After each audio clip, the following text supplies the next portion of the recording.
Dobrý deň, milí zákazníci. Dnes vám ukážem niečo z tvorby výrobu Betlémov.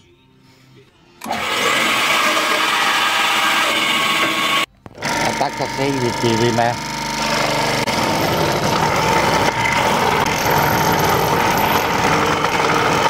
A týmto spôsobom vypíreme ďalšie postavičky, ako napríklad troch kráľov, ktorých treba doopracovať.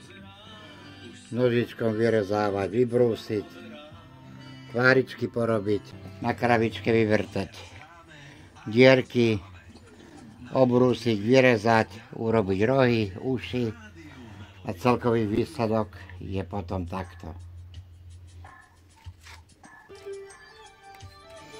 Začínam na nich pracovať, nakoľko je veľký záujem o ne a nestíham všetkých utešiť na Vianoce. Nič krajšieho darčeka po stromček si prijať neviete. V prípade záujmu si napíšte už hneď teraz do správy. Teším sa na ďalších zákazníkov, ktorí spolu so mnou budú zdieľať krásne, štedré a láskyplné pohodlie pri Vianočnom stromčeku.